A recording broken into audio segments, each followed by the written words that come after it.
एक बहुत ही चौंकाने वाली खबर आ रही है हमारे पड़ोसी देश बांग्लादेश से। वहां की पूर्व प्रधानमंत्री शेख हसीना को मौत की सजा सुना दी गई है। और ये सजा तब सुनाई गई है जब वो देश में है भी नहीं बल्कि भारत में रह रही हैं। तो जाहिर है ये सिर्फ एक कानूनी फैसला नहीं है, ये एक बहुत बड़ा पॉलिटिकल भूचाल है। तो अब सबसे बड़ा सवाल यही उठता है कि क्या ये सजा सच में दी जा सकती है, और भारत का अगला कदम क्या होगा जहां शेख हसीना ने शरण ले रखी है। क्या ये भारत और बांग्लादेश के रिश्तों में एक बिल्कुल नया मोड़ लाने वाला है? चलिए इन सारे सवालों के जवाब ढूंढते हैं एक एक करके। तो हुआ ये है कि ढाका के एक स्पेशल ट्रिब्यूनल ने ये फैसला सुनाया है। शेख हसीना पर इल्जाम है कि जुलाई 2024 में जो स्टूडेंट प्रोटेस्ट हुए थे उस दौरान हुई हिंसा और हत्याओं के पीछे उन्हीं का हाथ था। अब ये फैसला सिर्फ एक इंसान के बारे में नहीं है, ये तो न्याय, सियासत और भारत बांग्लादेश के रिश्तों पर भी बहुत बड़े सवाल खड़े कर रहा है। तो चलिए इस पूरे मामले को थोड़ा और गहराई से समझते हैं। और एक हैरान करने वाली बात यह है कि जैसे ही सजा सुनाई गई, कोर्टरूम में बैठे लोगों ने तालियां बजाकर इसका स्वागत किया। सोचिए, ये एक छोटी सी घटना बांग्लादेश के पॉलिटिकल माहौल के बारे में कितना कुछ बता जाती है। अच्छा, सजा पाने वालों में सिर्फ शेख हसीना ही नहीं है, उनके साथ साथ उस वक्त के गृह मंत्री असदुज्जमान खान को भी मौत की सजा दी गई है।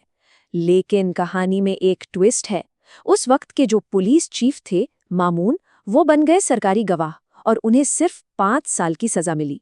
इससे साफ पता चलता है कि इस केस में सियासत कितनी हावी है और कैसे पाला बदलने का इनाम दिया जा रहा है। अब आते हैं उस अदालत पर जिसने ये फैसला दिया है। नाम है इंटरनेशनल क्राइम्स ट्रिब्यूनल।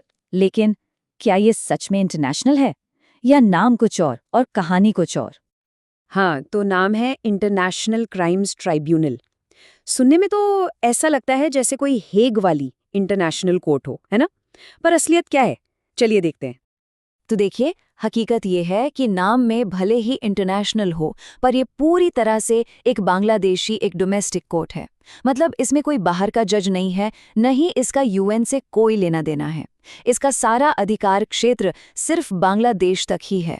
और हाँ, इसके फैसलों को बांग्लादेश के सुप्रीम कोर्ट में चैलेंज किया जा सकता है। और अब सुनिए इस कहानी की सबसे बड़ी आयरनी। यह वही ट्राइब्यूनल है जिसे पता है किसने बनाया था? खुद शेख हसीना ने, जब वो 2010 में प्रधानमंत्री थी।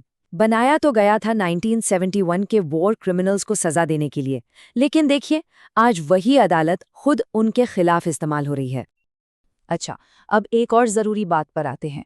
तो देखिए, कानूनन तो शेख हसीना इस फैसले के खिलाफ अपील कर सकती हैं, मगर इसमें एक ऐसा पेंच है, एक ऐसी शर्त है जो इस अपील को लगभग नामुमकिन बना देती है।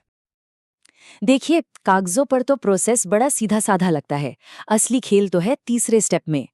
शर्त यह है कि अपील करने वाले को खुद बांग्लादेश में मौजूद होना पड़ता है। अब सोचिए, जैसे ही शेख हसीना वहां पहुंचेंगी, उन्हें फौरन गिरफ्तार कर लिया जाएगा।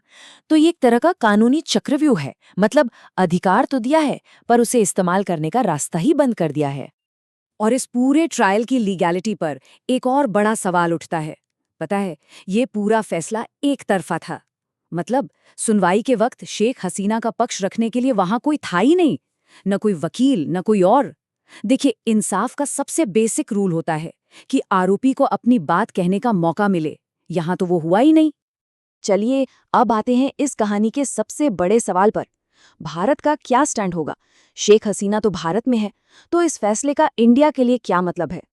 इसे समझने के लिए ना, दो कानूनी शब्दों का फर्क समझना बहुत जरूरी है। एक है एक्सट्रेडिशन यानी प्रत्यर्पण, और दूसरा है पॉलिटिकल असाइलम यानी राजनैतिक शरण। एक्सट्रेडिशन होता है मुजरिमों का, जब एक देश दूसरे देश से किसी क्रिमिनल को मांगता है। और पॉलिटिकल असाइलम उन लोगों को दिया जाता है जिनकी जान को अपने ही देश में पॉलिटिकल वजहों से खतरा हो। और भारत के लिए शेख हसीना कोई मुजरिम नहीं है, वो एक पॉलिटिकल रिफ्यूजी हैं। और ये बहुत बड़ा फर्क है।